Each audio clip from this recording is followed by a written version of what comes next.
Had the thrill of being able to talk to the great lady a little earlier. Well, I actually haven't swum since the Games. It's been almost 2 months and I actually go back training next week. So that's going to be a bit rough getting back in the pool after 2 months out. But my life's been so different. I've been doing lots of different things. I've been going to different events I wouldn't usually get the opportunity to go to. I've been eating out more, seeing my friends more. It's been, really nice to have a break. Now, you're originally from Launceston in Tasmania. You now call Brisbane home. What influences have those locations played in your life, and what are your plans for the future? I feel like growing up in Tassie was really good for me. I had a really amazing family and friendship base, I guess, that helped me kickstart my swimming career, and I loved growing up in a small town in Launceston. But since moving to Brisbane, I think the move has been perfect for my family, not just for my swimming career, but for the entire family and the opportunity that living up here gives us. We all love living in Brisbane. We love the lifestyle in Queensland. We've made so many wonderful friends, and I don't think we would ever look back. We love it here. We saw you visit Launceston and your old primary school a few weeks ago. It looked awesome. What was it like to do?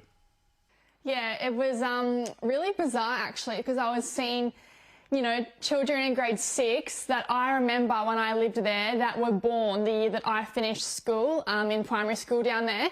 So it was kind of full circle, seeing all the younger ones be really excited to see me. A lot of them weren't alive when I lived in Tassie, so it was crazy to meet them all. And one of my previous teachers, he told me that since I left, the school has kind of been buzzing ever since, and was so excited that I got to drop in. So that was definitely a priority of mine, to get down to my old schools. I feel like they played a massive role in my life in Tassie, so I'm happy I got to drop in and say hi and talk to all the kids. I think they really enjoyed it. I know this is a really old man thing to say, but you're so young, but how long have you been training at the elite level when it comes to swimming?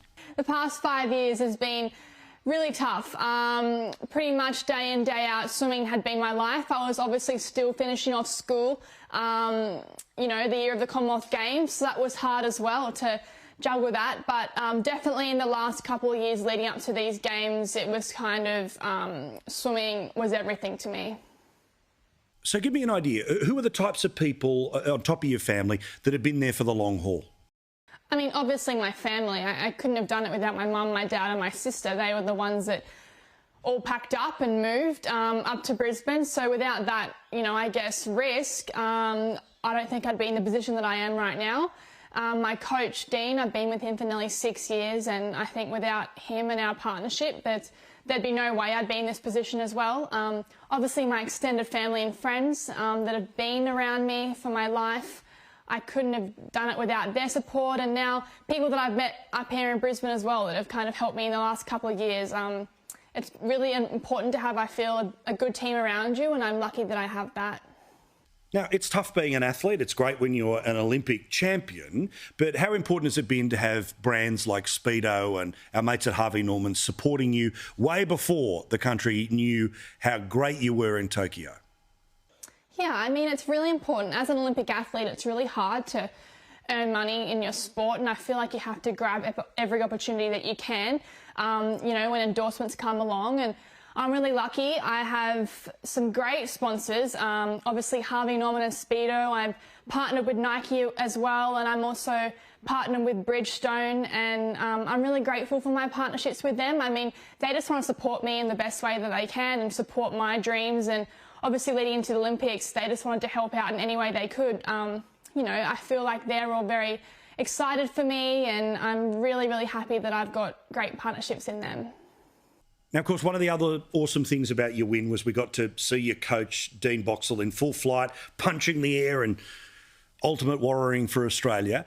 Tell us about how you work together as a team. How does that passion work day in, day out? Yeah, well, I believe Dean is the most passionate person I know. He is so passionate about his job as a swimming coach, and I believe he wants to get the best out of all of his athletes, and he does everything he can to do that, and I think that he expects the same in return. If he puts in the effort, he expects us to put in our 100% effort as well, and I think that's why the partnership between him and I works so well because we both are exactly on the same page and understand what it takes to be the best. And I think that's why it worked this year especially. It's tough, you know, he sets very high standards and every day at training it's a grind and I can never relax mentally. He sets very high benchmarks for me and that's, you know, how you become the best though. So I believe that our partnership has to be one of the best coach-athlete partnerships in the world, and I'm very fortunate and lucky to be in that situation, and I can't wait to keep doing more things and hopefully achieve, you know, even more in my swimming career.